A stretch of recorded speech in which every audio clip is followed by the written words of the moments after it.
serie va avanzando y hoy día nos toca el tema 6, que es el capítulo 5 ahí de Nehemías, que es un tema muy importante para nuestra cultura, para nuestra iglesia, para nuestras vidas, que es la responsabilidad social. Lo que quisiéramos dejar bien explícito en este mensaje es: yo no puedo ordenar mi vida pensando que yo soy un ser único en el mundo. Vidas ordenadas sirven para ordenar también, o vidas ordenadas nos habilitan, nos autorizan a ser instrumentos de orden y bendición en la vida de otros. Si Dios te bendice con una vida más ordenada, aplicando lo que hemos visto anteriormente en el libro de Nehemías, seguramente el Señor va a dar a ti no solamente la capacidad, sino que también el deber de cuidar a los demás. El tema de la responsabilidad social es muy polémico en el mundo evangélico, porque está el gran debate entre el evangelio y la justicia social. Para algunos son enemigos, porque han puesto la justicia social en la cuenta política de la ideología política. Para otros son tan amigos que son una sola cosa, es decir, evangelio es justicia social. Nosotros creemos, como reformados que somos, que no es posible que alguien pueda amar a Dios si no ama a su prójimo. El mandamiento del Señor es ama al Señor sobre todas las cosas y a tu prójimo como a ti mismo. Con eso tenemos respondido, o tenemos una respuesta para ese problema. Lo que quiero invitar a ustedes hoy día es que nos descarguemos, nos despojemos de cualquier interpretación política, sociológica, humana, porque todas esas visiones de mundo son visiones que fracasaron producto del pecado. Nosotros tenemos que abrazar la visión de mundo de Dios, y Dios no es ni de izquierda ni de derecha. Dios ni siquiera es democrático. En el reino del Señor hay una monarquía absoluta, y el Señor no va a escuchar a nadie más, porque no hay nadie más santo, sabio, poderoso, justo, perfecto que Dios. Por lo tanto, ¿a quién habría de escuchar Dios para hacer las cosas en su reino?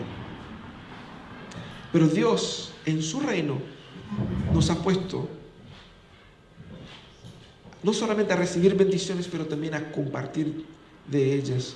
Pensemos un poco lo que dice Timothy Keller, que autor de ese librazo, Justicia Generosa, que, haciendo un paréntesis aquí, nuestro amigo Rafael puede conseguir por un buen precio, ¿no? Así es, cierra paréntesis. Sí, cierra paréntesis. Keller dice: cuando por medio de Jesús recibimos este amor por el prójimo, por medio de Jesús recibimos este amor por el prójimo definitivo y radical, podemos empezar a ser los prójimos que la Biblia nos llama a ser. Él nos ha amado y nos permite amar a otros. Ahora, Nehemías trató de aplicar a eso en el momento de reordenar la vida del pueblo ahí. Y fíjense ustedes que en las últimas semanas hemos hablado de los desafíos, de los problemas que los enemigos del pueblo, afuera del pueblo, estaban provocando. Hoy día vamos a hablar de los problemas que Nehemías se enfrentó dentro del pueblo, de los enemigos internos, y que nosotros conocemos muy bien cómo son y cómo actúan, porque en muchas ocasiones hemos sido estos enemigos también nosotros. Por eso, cuando dije que no pensemos en las estructuras de política, tampoco pensemos en una estructura sociológica pensando la sociedad. Pensemos nosotros, pensemos nuestra familia, pensemos nuestra iglesia primeramente, porque la justicia comienza acá, la responsabilidad comienza acá, porque acá también hay personas. Si yo no puedo aplicar esto aquí, no puedo exigir afuera. Pensemos en lo que dice Nehemías. Nehemías dice: los hombres y las mujeres del pueblo protestaron enérgicamente contra sus hermanos judíos, pues había quienes decían: si contamos a nuestros hijos y a nuestras hijas, ya somos muchos, necesitamos conseguir trigo para subsistir. Otros se quejaban: por conseguir trigo para no morirnos de hambre, hemos hipotecado nuestros campos, viñedos y casas. Y había también quienes se quejaban: tuvimos que empeñar nuestros campos y viñedos para conseguir dinero prestado y así pagar el tributo al rey. El pueblo se ajunta alrededor de Nehemías y dice: mira, eso es lo que está pasando. 3 grupos de personas se acercan a Nehemías. El primer grupo dice: nosotros eran personas que estaban en el más extremo nivel de pobreza. Ellos no tenían campos, no tenían viñedos, no tenían estructuras para subsistirse. Dependían de conseguir y comprar comida. Entonces era mucha gente y poca comida. El contexto es el contexto en el cual ellos estaban ahí trabajando para reconstruir el muro. Muchos dejaron sus labores, dejaron sus lugares, sus casas, fueron a Jerusalén. Había una sobrepoblación de gente en Jerusalén. Lo que estamos viendo en Jerusalén es una crisis humanitaria, porque había mucha gente, una escasez de recursos, y 3 grupos de personas quejándose. Los que más estaban en necesidad eran aquellos que no tenían nada, necesitaban comprar alimento, conseguir alimento, recibir alimento de alguna manera. El segundo grupo tenían sus terrenos, pero ellos dicen que para conseguir alimento tuvimos que vender esos terrenos. Y ahora ya no tenemos ni alimento ni terreno, porque hemos hipotecado todo eso a precios que no fueran compatibles y como que no nos alcanza. Y el tercer grupo dice: nosotros tenemos el terreno todavía, pero hay un peso de impuestos sobre nosotros, una carga, y nosotros nos hemos endeudado con compatriotas nuestros de tal manera, de una manera tan deshumana, que ya no podemos subsistir. Entonces este problema social había llegado en todas las etapas o todas las camadas de la sociedad, menos a las camadas obviamente las más superiores, a los nobles, que eran aquellos que detenían la mayor parte de la plata. Entonces dice el texto: y aunque nosotros, sigue ellos hablando, y nuestros hermanos de la misma sangre, nuestros hijos y suyos y los suyos son iguales, a nosotros nos han tocado vender nuestros hijos e hijas como esclavos. De hecho, hay hijas nuestras sirviendo como esclavas y no podemos rescatarlas, puesto que nuestros campos y viñedos están en poder de otros. Cuando oí sus palabras de protesta, me enojé muchísimo y después de reflexionar reprendí a los nobles y gobernantes. ¿Qué es lo que está pasando aquí?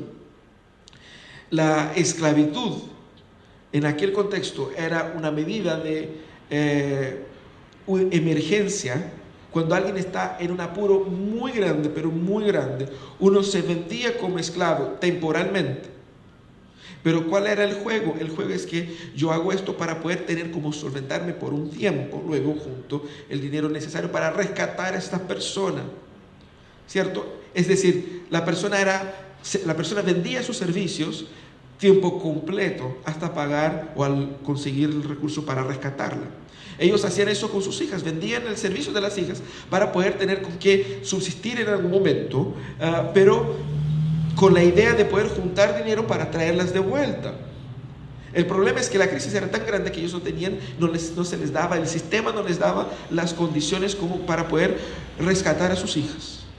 Ese es un tema porque eso estaba prohibido en Israel, que ellos mismos esclavizasen a ellos mismos. Pero la ganancia, la codicia de un lado y la desesperación por otro los puso en esta situación, y ellos no sabían cómo salir. Por eso acuden a Nehemías. Nehemías, cuando escucha eso, se enojó muchísimo. Vamos a ver en el libro de Nehemías que Nehemías, cuando se enoja, es cosa seria. En otra situación, cuando él se enojó, arrancó los pelos y las barbas de los cabros. Entonces él se enojó muchísimo. Entonces fue un tema muy grave, porque había una gran cantidad de gente en ese problema.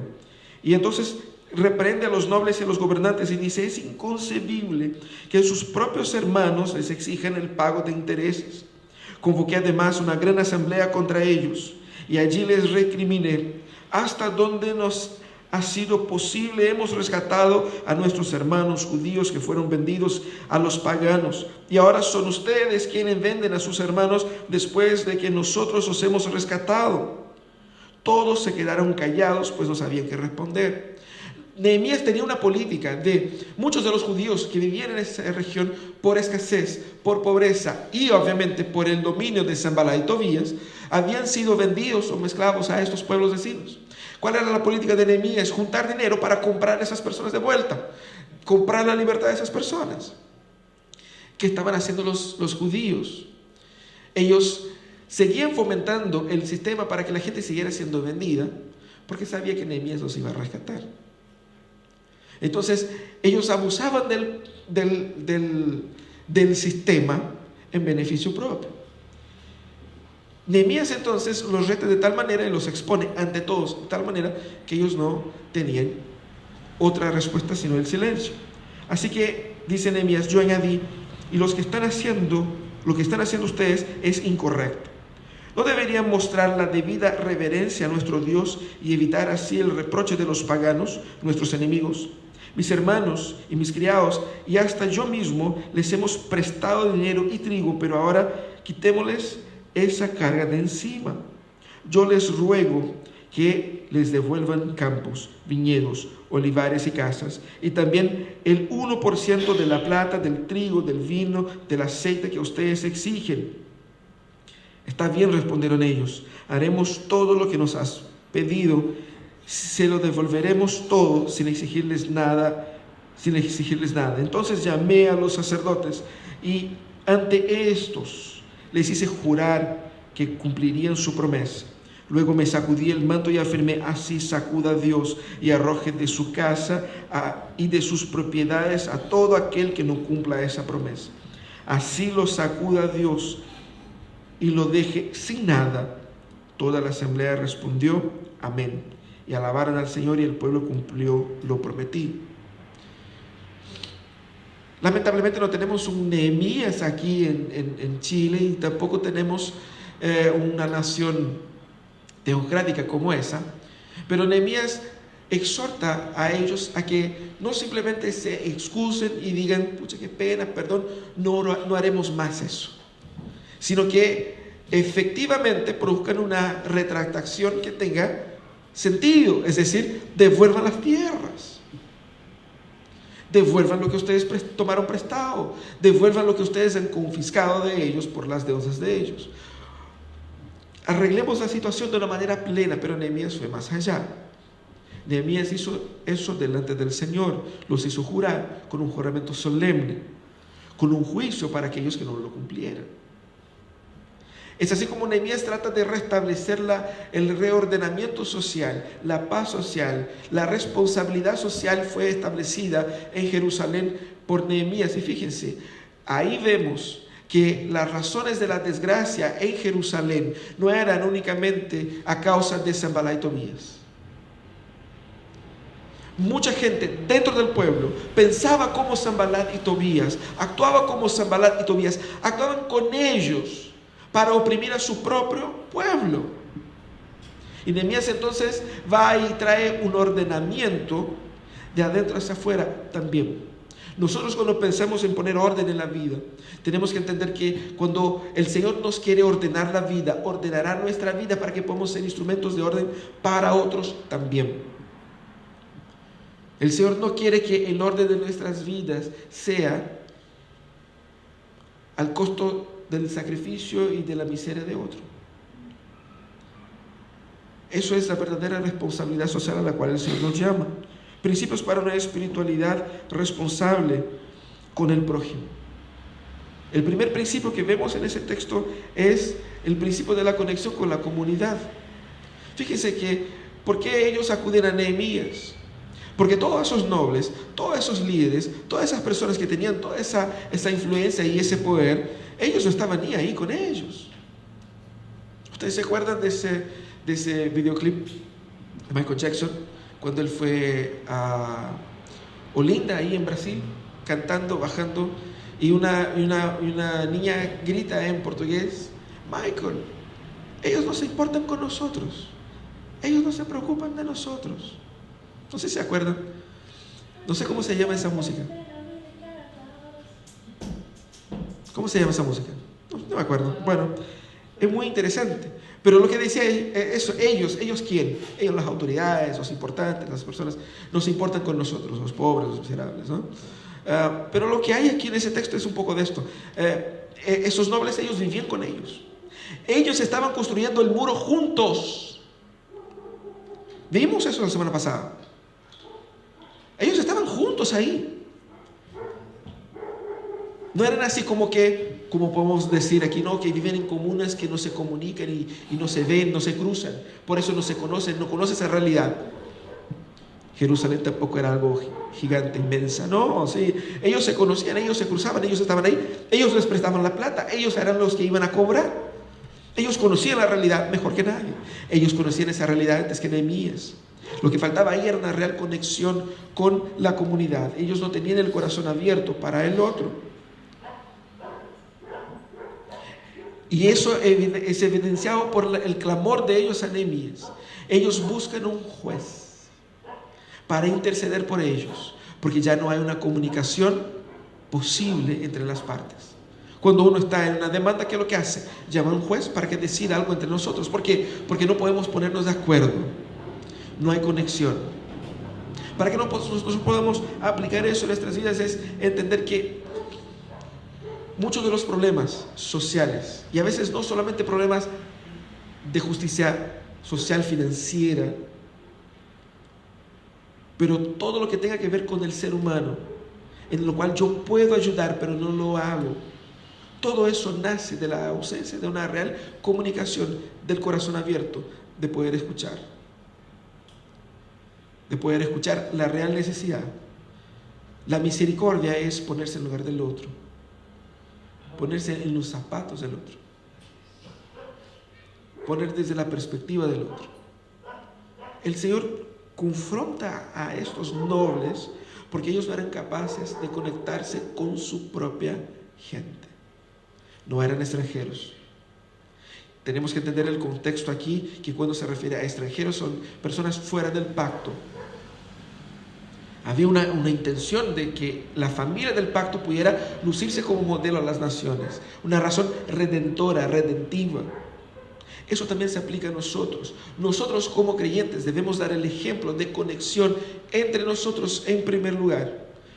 Eso es lo que hacía la iglesia primitiva, por eso vendía sus bienes, para que nadie quedara sin nada. Ellos no vendían los bienes para satisfacer las necesidades de toda la sociedad, ellos vendían sus bienes para cuidar a los suyos.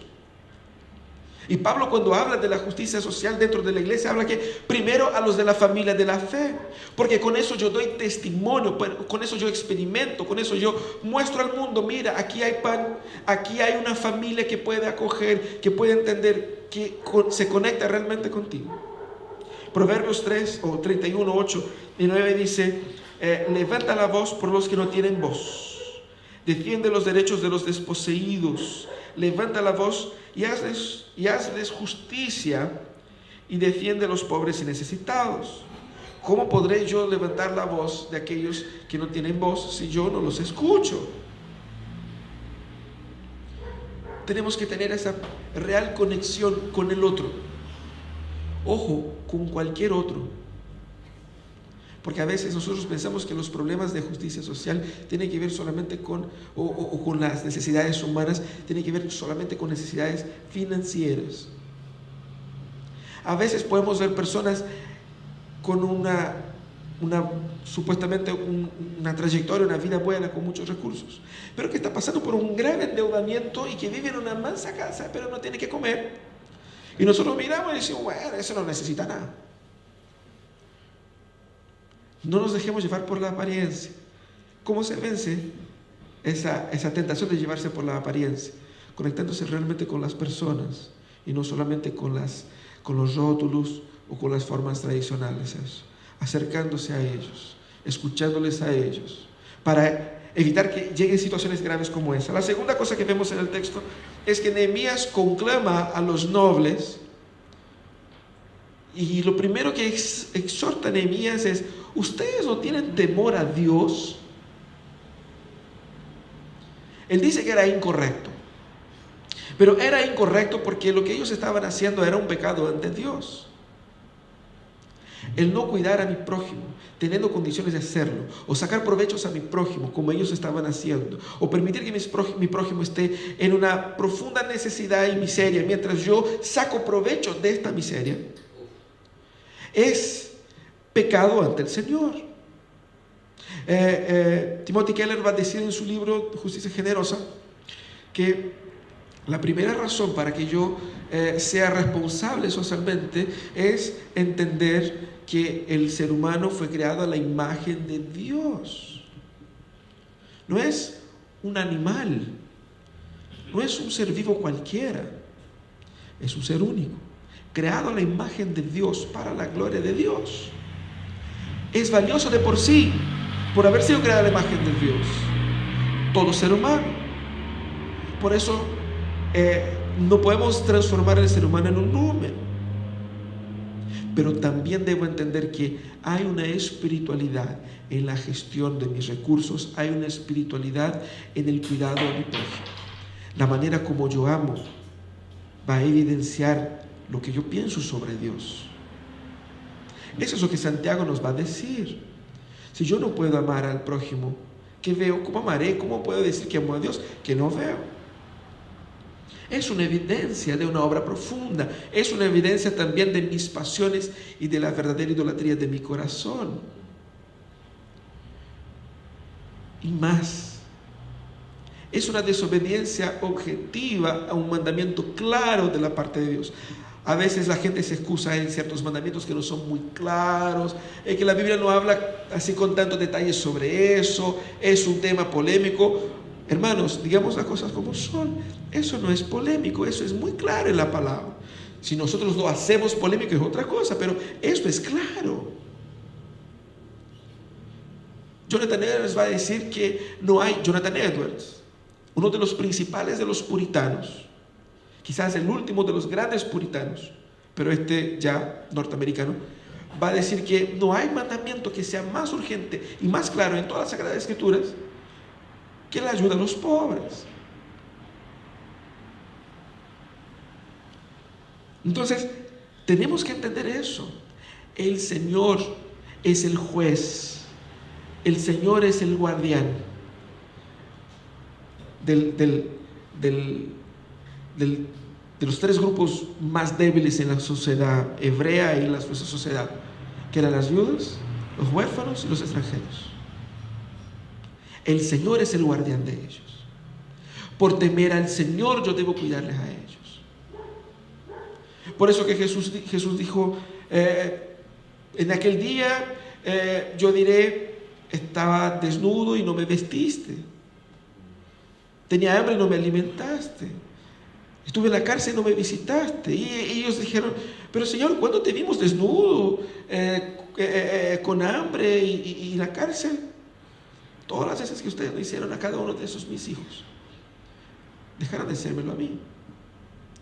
Hay una relación de temor al Señor, de respeto al Señor. El Señor no trata al ser humano como un número o como un medio para algo.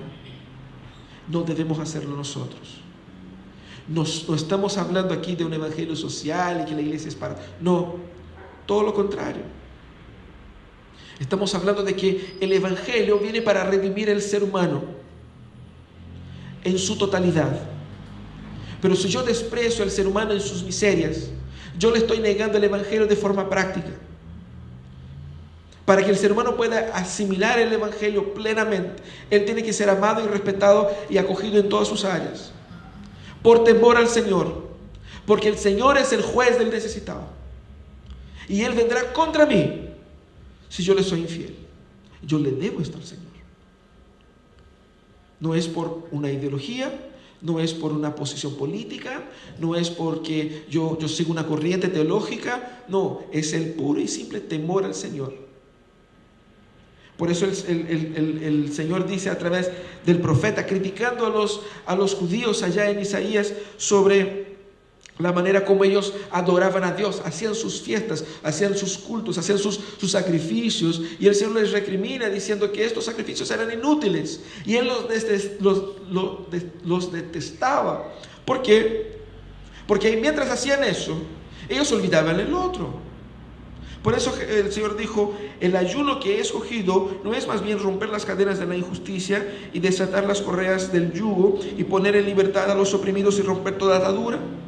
Y sigue más adelante en ese mismo capítulo diciendo que ahí entonces se verá su luz y el Señor será glorificado. El Señor es más glorificado cuando nosotros actuamos en pro de aquellos que no tienen cómo defenderse. Nosotros que queremos la gloria de Dios por sobre todas las cosas, tenemos que entender que eso también está incluido en una vida para la gloria de Dios. Y a veces nosotros nos olvidamos de esto y pensamos que trabajo es trabajo, religión es religión.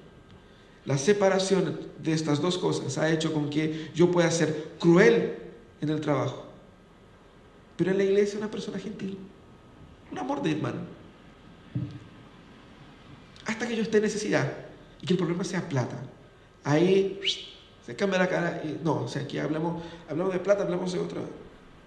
Seguramente sí hay gente que se aprovecha. Obviamente que sí, la maldad humana está en todos lados. Pero yo no puedo dejarme vencer por la maldad humana. Yo tengo un deber ante el Señor.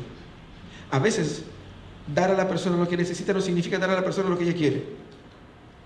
Eso también es temor al Señor.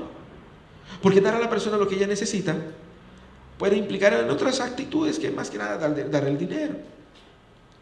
Dar lo que ella necesita, honrar al Señor. Dar lo que ella quiere, no necesariamente. Por temor al Señor, yo también respeto aquello que Dios me confió y no lo voy a despilfarrar así o a derrochar libremente porque simplemente no, hay que regalar plata a la gente. No, no es así. No es así. El temor al Señor implica responsabilidad. Nehemías propone un plan factible para ellos. Ese plan es factible. No significa que ellos ahora iban a financiar a los más pobres, pero iban a devolver a los más pobres la posibilidad de que ellos pudiesen encontrar solución. Es diferente, no es asistencialismo, es solución. Eso es temor al Señor. Es ayudar a que las personas tengan lo que ellas necesitan tener. Incluso orientarlas a descubrir qué es lo que ellas realmente necesitan. Ahora, el tercer aspecto más importante aquí es que para que tengamos una verdadera espiritualidad responsable con el prójimo es una perspectiva escatológica. Y aquí ustedes van a decir, pero ¿de dónde saco esto? Fíjense que cuando hablamos de escatología, aquí escatología tiene que ver con el fin de los tiempos, ¿no? El punto aquí es que debemos tener una perspectiva de que el mundo no termina en mi consumo y en una vida confortable. Perspectiva escatológica en ese contexto era lo que Nehemías había conclamado al pueblo a no ser instrumento de vergüenza para las naciones. Porque ¿cuál era la razón de la reconstrucción de Jerusalén? Del cumplimiento de las promesas. La meta final era no solamente la gloria del Señor de una manera muy general, pero específicamente el concretar del camino redentor de Dios. Dentro del plan de redención de Dios para la humanidad, incluía la restauración de la ciudad de Jerusalén. El Señor había profetizado y prometido eso. Entonces, la reconstrucción de los muros, la reordenación de la ciudad, no tenía simplemente una motivación meramente localista o propia de ellos, sino que tenía un impacto en la historia, en el plan de redención. Ellos debían entender que lo que ellos estaban haciendo ahí era construyendo la historia.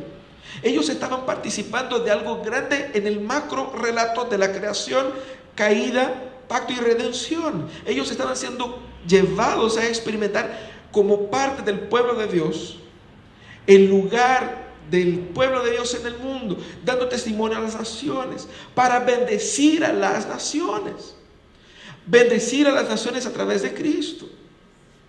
Nosotros tenemos que tener esta perspectiva también, es decir, cuando nosotros buscamos aquí en medio nuestro, en nuestros lugares de influencia, actuar con responsabilidad hacia el otro. Debemos hacer no solamente porque tiene hambre o porque tiene necesidad, no solamente porque se ve bonito, me siento bien, agrada a Dios. Debemos hacer también porque nosotros caminamos hacia una nación, un país, una tierra, un reino, que así será un reino de justicia.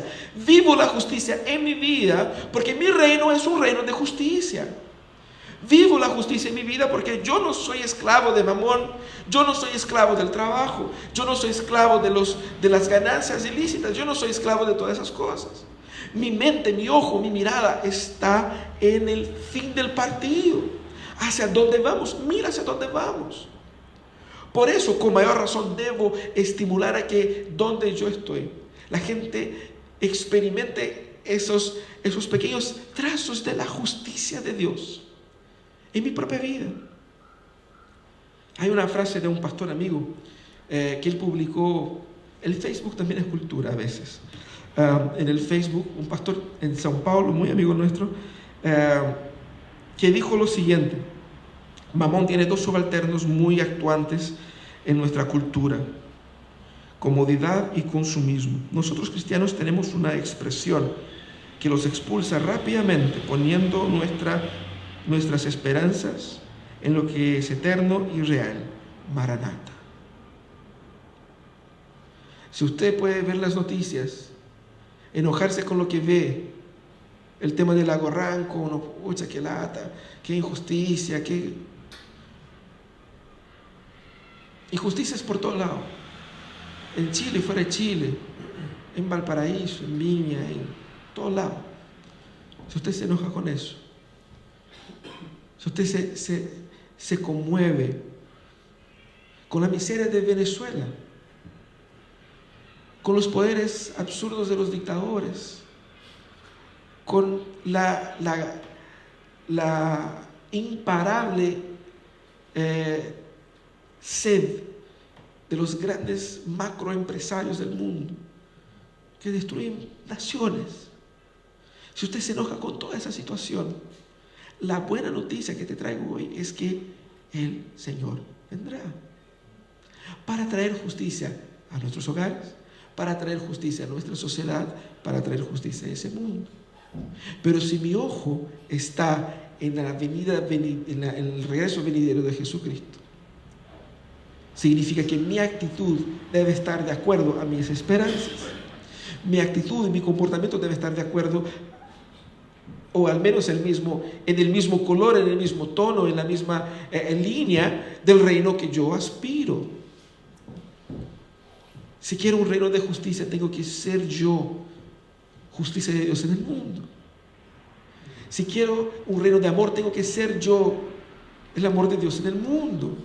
Si quiero yo un mundo donde todas las lágrimas serán secadas, donde todo el llanto será interrumpido, donde no habrá muerte, no habrá dolor, tengo yo, aspirando a eso, actuar hoy para que eso sea mínimamente experimentado aquí. La iglesia existe para experimentar el reino de Dios ahora. Nosotros a veces enfatizamos el todavía no y nos olvidamos del ya. El reino de Dios ya vino, pero todavía no fue concretado. Y decimos, todavía no, entonces todavía no. Así que estamos en stand-by. No, estamos en stand-by. Ya. El mensaje de Jesús fue: el reino de Dios ha llegado. Por eso Jesucristo pudo leer la manifestación física de su presencia. Incluía también una misericordia práctica para aquellos que sufrían. Cristo, a través de nosotros, obra misericordia práctica en la vida de los que sufren.